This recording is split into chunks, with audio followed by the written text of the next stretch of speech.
Le président de la région a chaussé les skis, ou plutôt les après-ski. Laurent Wauquiez s'est rendu ce vendredi à l'Alpe d'Huez à la rencontre des acteurs économiques de la montagne.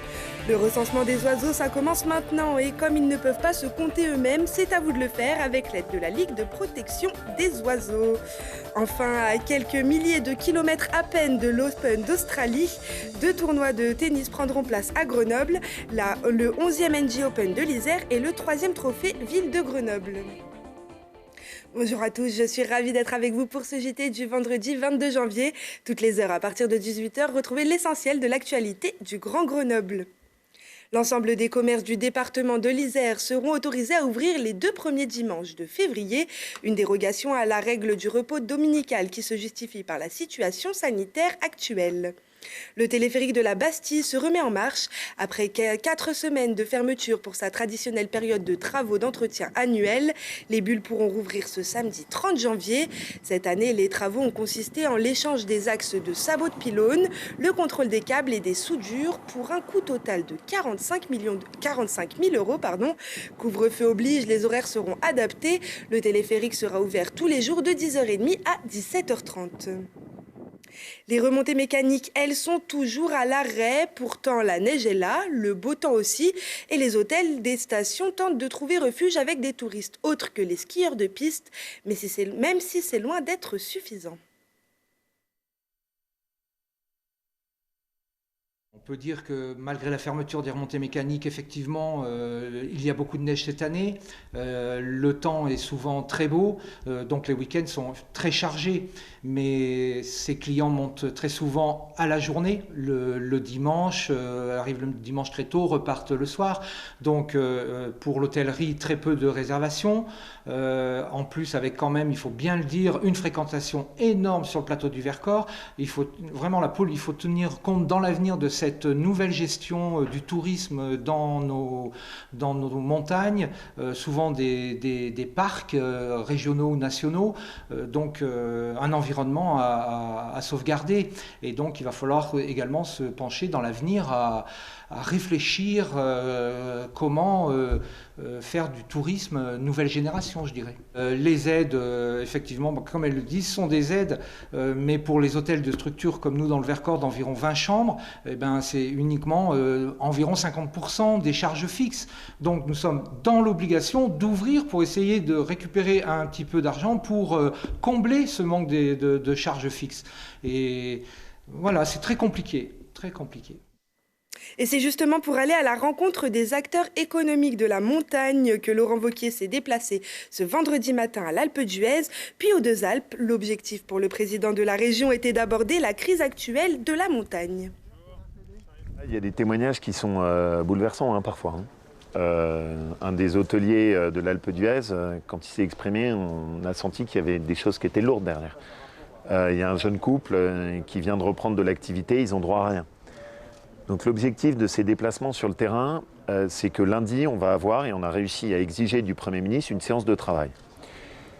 Eux, ils ne pourront pas être là. Et donc ce que je veux, c'est pouvoir être leur voix. L'objectif, c'est vraiment, pendant 3 jours, on va aller sur tous les massifs et on va essayer d'écouter, un par un, avec ces petites séances, aussi bien le président de l'école de ski que les remontées mécaniques, mais aussi des loueurs de meublés, souvent oubliés dans la situation.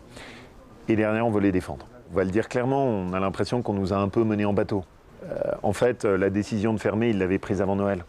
Ils l'auraient dit, ils auraient donné de la vision à tout le monde et ils auraient pu s'organiser différemment. Quand la ministre Elisabeth Borne a dit à tout le monde « allez-y, embauchez tous les saisonniers, go », ils ont envoyé tout le monde au massacre. Y compris des saisonniers qui auraient pu s'organiser différemment, qui aujourd'hui ont leur contrat qui s'arrête et qui sont RSA. Et ça, c'est pas bien ce qu'ils ont fait. Et un point qui est important, c'est pas des aides qu'on demande. Ce qui était demandé, c'était de pouvoir travailler. Et ce qui est aujourd'hui apporté, ce n'est pas l'aumône, c'est des compensations pour des décisions qui ont été prises et qui mettent tout le monde en péril. Le président de la région se rendra ensuite ce samedi en Haute-Savoie et dans le Puy-de-Dôme avant d'aller dans le Cantal dimanche. Mais les sorties en montagne sont fortement déconseillées ce week-end. Météo France maintient le département de l'Isère en vigilance orange pour risque d'avalanche jusqu'au samedi 30 janvier à 21h. Et on reste en nature avec notre invité. Nous sommes avec Patrick Deschamps. Bonjour. Bonjour. Alors vous êtes bénévole à la Ligue de protection des oiseaux. Les 30 et 31 janvier, c'est le week-end de comptage des oiseaux. C'est une opération nationale. De quoi s'agit-il ? Eh bien, comme on est coincé chez nous, autant que ça serve à quelque chose, et autant pas traverser cette planète pendant 70 ans sans regarder ce qu'il y a autour de nous et qui vit, et sans aller jusqu'en Afrique, dans le jardin, il se passe des choses. Et donc, c'est le moment, tous les ans, depuis 9 ans maintenant, la LPO et le Muséum d'histoire naturelle vous permettent de jouer aux scientifiques, en fait. Et en même temps que vous vous régalez de découvrir des oiseaux du jardin, vous apprenez à les compter, parce qu'on dit que les oiseaux disparaissent, ce qui est vrai pour des tas de raisons. On n'aura pas le temps de dire tout ça. Mais si on a des chiffres, on peut dire que c'est vrai. On sait qu'il y a des oiseaux qui disparaissent complètement pour des tas de raisons, puis d'autres qui sont un petit peu en augmentation pour d'autres raisons. C'est intéressant de le savoir.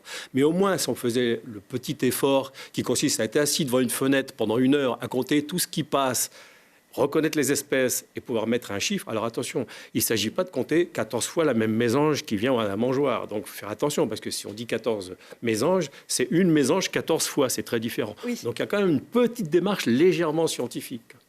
À quoi ça sert ? Quels sont les objectifs justement de compter tous ces oiseaux ? Ça sert à avoir des chiffres pour appuyer ce qu'on dit, parce qu'il ne suffit pas de pleurer en disant les oiseaux disparaissent. Quand on a des chiffres, on le dit. On sait qu'il y a des oiseaux. Moi, je sais que depuis 40 ans que je fais de l'ornithologie, sur la plaine du Grésivaudan, il y a des dizaines d'espèces d'oiseaux que je ne vois plus du tout. Il n'y a plus de chouettes effraies, il n'y a plus de faisans, il n'y a plus de perdrix, il n'y a plus de cailles. Il y a des raisons pour ça. Les raisons agricoles, les raisons de pesticides. N'oubliez pas que dans votre jardin ou chez vous, à chaque fois que vous appuyez sur une bombe d'un produit en CID, rappelez-vous que CID, c'est la mort. Féminicide, pesticides, herbicides, tout ça, c'est amener la mort. Donc à chaque fois que vous avez une guêpe et que vous balancez un coup de bombe, vous balancez des molécules de produits chimiques mortels dans votre environnement. Donc il ne faut pas s'étonner que les oiseaux insectivores, par exemple, disparaissent. Et donc, pour compter ces oiseaux, admettons, moi je suis dans mon jardin ou dans un parc, comment je m'y prends ? Eh bien, vous mettez une mangeoire, c'est le moment en ce moment. Vous mettez une mangeoire avec des graines de tournesol, bio de préférence, évidemment, qu'il n'y ait pas de pesticides en plus dans ce qu'elle mange, surtout pas de pain, ou alors il faut que ce soit très surveillé, parce qu'il peut y avoir des problèmes de santé aussi pour les oiseaux. D'autant plus qu'ils vont se rassembler. Alors, vous savez que tous les problèmes de pollution, regardez le Covid, c'est parce qu'on se rassemble. On est de plus en plus nombreux dans des élevages qui sont trop importants. Donc, dès qu'il y a un problème sanitaire, eh bien, ça se multiplie à toute vitesse. Alors, vous reconnaissez les espèces. Déjà, avec les enfants, c'est intéressant. Oui. Et puis, vous envoyez vos chiffres, parce qu'on va vous donner une petite fiche. Il y a un site ici, oui. Voilà, sur lequel on s'inscrit. On vous envoie une fiche. Et puis, bon an, mal an, on a des chiffres de toute la France. Et quelqu'un, par exemple, un chercheur qui veut savoir où est-ce qu'il y a des chardonnerets, sur son site, il peut savoir à un instant donné où est-ce qu'il y a des chardonnerets dans tout le territoire. Donc, on a un guide sur le site. Voilà. Super. Pourquoi ça se déroule en hiver, cette opération ? Est-ce qu'il y a des raisons ? Oui, parce que l'hiver, d'abord, les oiseaux se rassemblent près des maisons. C'est d'ailleurs pour ça qu'ils survivent.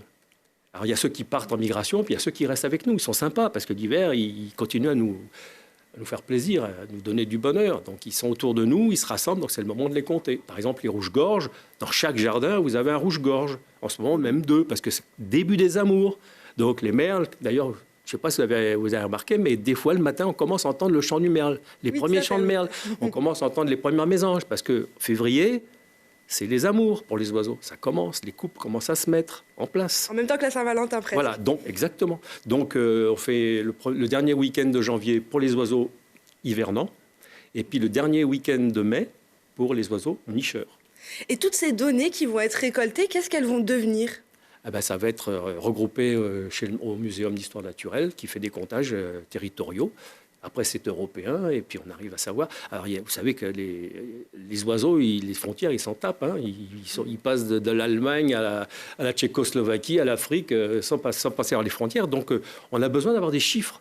Par exemple, il y a des années où vous avez des jazzeurs de Bohème qui viennent. Il y a des années où il y a des pinsons. Cette année, des pinsons du Nord, on n'en a pas vu. Aucun. Pourquoi ? On n'a pas.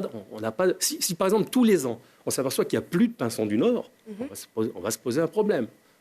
Il y a des oiseaux comme l'ortolan, par exemple, ils disparaissent. On a beau le dire aux chasseurs, ils ne veulent pas le croire, mais ils disparaissent parce qu'on a des chiffres. Et comment on a ces chiffres ? Par les gens qui nous aident. Comme on ne peut pas être partout, les gens dans chaque jardin, ils vont donner des données. On fait ça aussi pour les insectes, pour les bourdons, pour les libellules. Et les amphibiens ? Mais oui, on peut faire tout. On est des naturalistes. Alors, et pour vous aider dans ce recensement, vous avez justement des partenaires avec, par exemple, le musée Hébert qui a installé des mangeoires dans ses jardins. Voilà, dans tous les parcs où vous baladez en ce moment, vous avez des mangeoires, et donc vous pouvez voir et entendre des oiseaux, ce qui fait qu'on peut travailler avec les enfants, leur apprendre ce que c'est. Toutes ces richesses qui ne coûtent rien, avant que ça disparaisse, au moins qu'on les connaisse. C'est comme si on avait un coffre à jouer, un coffre à trésor qu'on n'ouvrait jamais. C'est quand même dommage. C'est ça, c'est gratuit. Il suffit de passer la tête par la fenêtre. Et c'est beau.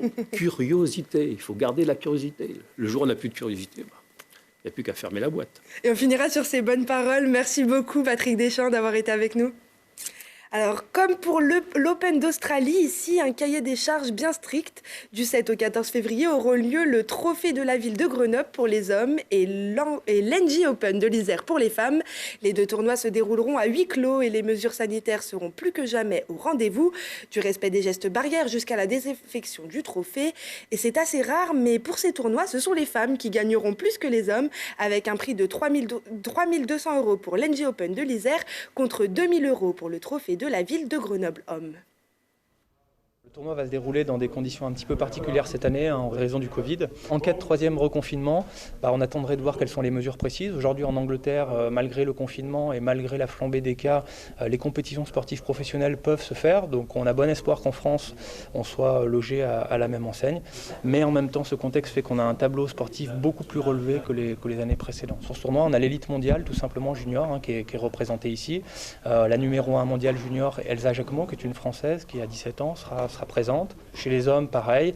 On a également le numéro 1 mondial junior, qui est un Danois, Rune. Chez les femmes, on a vraiment un tableau très relevé. La tête de série numéro 1 est Océane Dodin, numéro 5 française, qui était une ancienne 46e joueuse mondiale. La logique est d'éviter effectivement le brassage. On vient faire son entraînement, on vient éventuellement manger si le repas est près de l'horaire de match, on joue son match et après on repart à l'hôtel. Voilà la règle à laquelle les joueuses et joueuses sont déjà bien habituées. Le grand public va pouvoir suivre tout ça à distance puisque bien sûr on diffusera les matchs sur les réseaux sociaux, les résultats et puis le direct au niveau du score. On prévoit également un streaming commenté pour les deux finales, hommes et femmes, le dimanche. Sera présente également la pépite philippine du tennis junior mondial Alexandre Eala. Encore une défaite, une de plus pour les hockeyeurs grenoblois qui se sont inclinés 1-3 face à Mulhouse. Retour sur le match des Brûleurs de Loup de ce jeudi avec Lucille Dailly. On peut leur trouver toutes les excuses. Pas facile de se transcender dans une patinoire vide, pas facile de jouer à son meilleur niveau quand on ne sait pas vraiment où on va dans un championnat réduit de moitié. Certes, mais les Brûleurs de Loup n'ont que faire désormais du contexte qui n'épargne personne. Et perdre à la maison quand on détient les clés de la réussite, c'est une grosse désillusion. On a eu énormément d'occasions, on manque de hargne à la finition, je pense. Il faut qu'on soit capable d'aller là où ça fait mal un peu plus. On s'est amélioré, on a fait un meilleur début de match, on essaie de corriger des choses, mais ce soir ça ne suffit pas, il faut qu'on travaille encore plus fort. Et pourtant, c'est Grenoble qui donne d'emblée la cadence. Revanchard contre Mulhouse, qui les avait battus quelques jours auparavant. Et cette affiche d'une demi-finale qui n'aura jamais eu lieu en 2020 semble sourire aux Brûleurs, qui marquent leur territoire dans le camp adverse, qui poussent à la faute et enchaînent les supériorités numériques, sans réussite devant la cage. Mulhouse, opportuniste, saisit la rondelle au bond, transforme ses occasions, gère son avance et finit par s'imposer 3-1. Le but de Mulhouse. Comme si la crise Covid avait fait perdre le goût aux Grenoblois, la rencontre amère pique les nerfs et libère les tensions sur la glace et en dehors. Vite retrouver confiance et honorer son niveau pour, à l'avenir, fleurir les jours meilleurs. En tout cas, c'est tout le mal qu'on leur souhaite. Le match sera prochainement en replay sur notre site télégrenoble.net. Les Brûleurs de Loup affronteront les Rapaces de Gap vendredi 5 février à 20h30. Mauvaise nouvelle aussi pour les footballeurs de Manival-Saint-Imier qui déclarent forfait. Les joueurs isérois ne disputeront donc pas leur 6e tour de Coupe de France face à Rumilly-Vallière. Un choix induit par l'absence d'entraînement depuis plusieurs mois pour cette équipe amateur. La décision de déclarer forfait a été mûrement réfléchie entre le club et les joueurs. C'est la fin de ce journal. Merci à tous de nous avoir suivis. Rendez-vous lundi à 18h puis toutes les heures pour un nouveau point sur l'actualité. Excellente soirée à tous et très bon week-end.